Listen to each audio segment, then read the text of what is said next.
Renungan Hari Minggu Prapaskah pertama tahun A, 26 Februari 2023. Kesetiaan adalah kunci menghadapi cobaan. Bacaan pertama diambil dari kitab Kejadian bab 2 ayat 7-9, bab 3 ayat 1-7. Bacaan kedua dari surat Paulus kepada jemaat di Roma bab 5 ayat 12-19 dan bacaan Injil dari Injil Matius bab 4 ayat 1-12. Saudara-saudariku terkasih, sejak permulaan hidup manusia maupun hidup Yesus sudah dituntut untuk membuat pilihan. Setia kepada Allah atau tidak setia, mau melayani atau mau dilayani.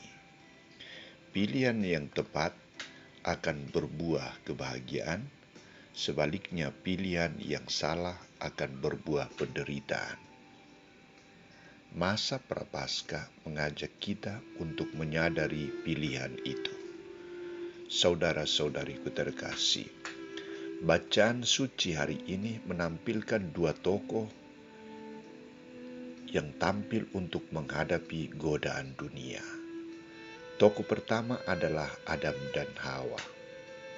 Awal mula hidup manusia pertama ini sungguh membahagiakan. Mereka ditempatkan di taman yang indah dan serba berkelimpahan. Mereka dipercaya untuk menikmati seluruh isi taman itu kecuali satu pohon kehidupan yang tidak boleh mereka makan atau raba buahnya. Inilah tanda, ini adalah syarat tuntutan yang harus mereka taati. Manusia pertama ini menghadapi tantangan atau godaan dari ular yang licik dan pintar. Ular itu tampil dan mengajukan sebuah pertanyaan kepada perempuan itu. Semua pohon dalam taman itu jangan kamu makan buahnya, bukan? Tanggapan perempuan itu adalah, buah dari pohon-pohon dalam taman ini boleh kami makan, tetapi tentang buah pohon yang ada di tengah taman itu tidak boleh kami makan ataupun raba buahnya. Itu nanti kami mati. Sang ular itu semakin lincik menggoda perempuan itu dan berkata, makan saja buah itu, dan sesudahnya matamu akan terbuka dan kamu akan sama seperti Allah. Perempuan yang lupa daratan dan tidak tahu diri, akhirnya menjadi budak pencobaan, hamba hawa nafsunya. Perintah Allah mereka ingkari, kebebasan yang diberikan disalahgunakan.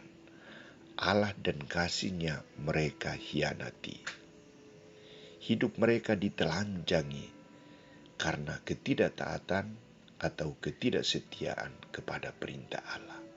Hidup mereka akhirnya menderita.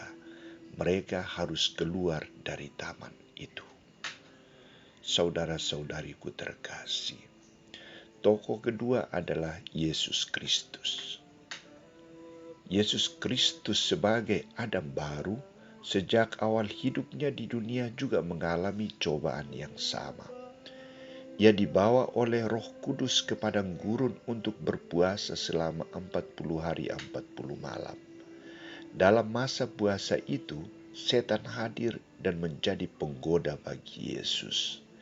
3 godaan ditawarkan kepada Yesus.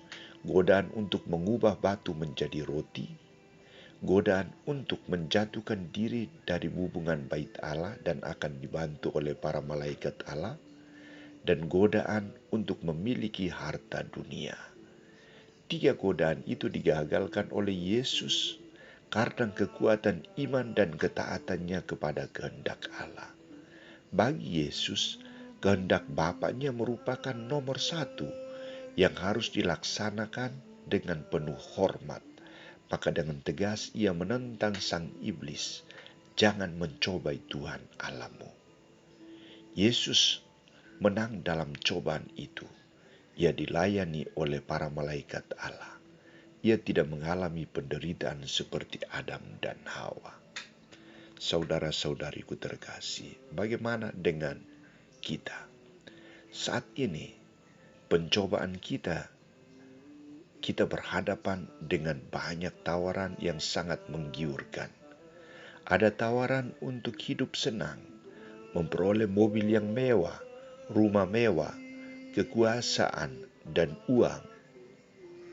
Atau ada yang sudah tergoda dan menjadi pencandu dan budak seks, judi, mabuk, narkoba, malas, masa bodoh, tidak setia mendengarkan suara Tuhan, malas hadir dalam doa lingkungan, tergoda untuk korupsi dan lain sebagainya. Bagaimana mengatasi godaan itu? Bagaimana kunci mengalahkan godaan itu? Ketaatan pada perintah Allah dan kesanggupan untuk menilai dari kedalaman hati nurani tentang mana yang baik dan mana yang tidak baik, dan berkata tidak bila tidak, dan berkata iya bila benar, dan sungguh kehendak Allah. Itulah yang harus diutamakan dilaksanakan dalam hidup. Mari kita coba. Semoga Allah di pihak kita dan kita mampu untuk mengalahkan godaan-godaan dunia.